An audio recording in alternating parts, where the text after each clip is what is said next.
So we're going to learn about heart blocks. Heart blocks are also called AV blocks. So heart block or AV block for atrial ventricular block, meaning there's some kind of blockage between the atria and the ventricle. So when you have a heart block, I'll draw this like this. Heart block. All right, there's our little heart block or AV block. There's some kind of blockage in the electrical system. So remember, our normal electrical system is SA node to the AV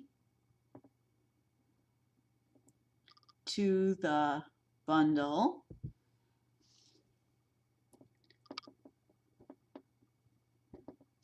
and then into the ventricles, into the Purkinje fibers. So when we have an AV block or a heart block, there are three different types, three classifications: first degree, second degree, and third degree. And of those three types of heart blocks, second degree is made up of two types. So all in all, there are four heart blocks that we're going to learn about. So the first one is very, very easy.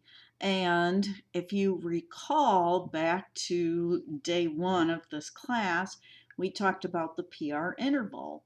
And a normal PR interval being, I hope you all said it while you were listening, your normal PR interval is 0.1 to 0. PR is 0.12 to 0.20, which is 3 to 5 boxes, little boxes. So a first degree block is an interruption in the heart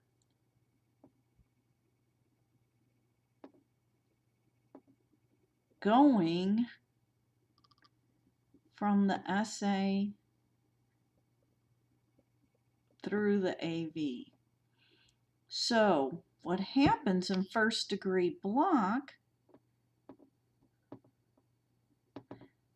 there's some kind of something that's slowing down the electrical conduction in between here. So what we have is we have a PR interval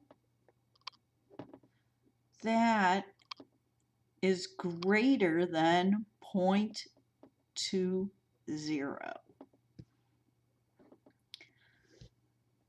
It can be 0.24, it can be 0.28, it can be as long as 0.32 seconds, but it is greater than 0.20. So when you're talking about the first degree AV block, the only thing that you need to do is measure your PR interval. If your PR interval is increased greater than 0.20, then you have first degree block. Everything else is the same. So what does that mean? My QRS is still tight at 0.12 or less, but the P's are all upright, the QRS's are all present, and there's always a T wave. So everything is the same as sinus rhythm, except that your PR interval is longer, being 0.20 or longer than 0.20. So all of the rules for sinus are the same, except we have an extended PR interval. And that's why it was so important that you learn to measure PR intervals, because that is how you determine a first degree block. If you look at this example right here, I'll hold it up a bit, kind of see if I can get, if you look at the PR interval, look how long it is there. It's how many boxes? 1, 2, 3, 4, 5, 6, 7 boxes. But everything else about the EKG looks perfectly normal. You got P's preceding QRS's, a T wave. The only thing that's different is our PR interval is 0.28. So that is a first degree block.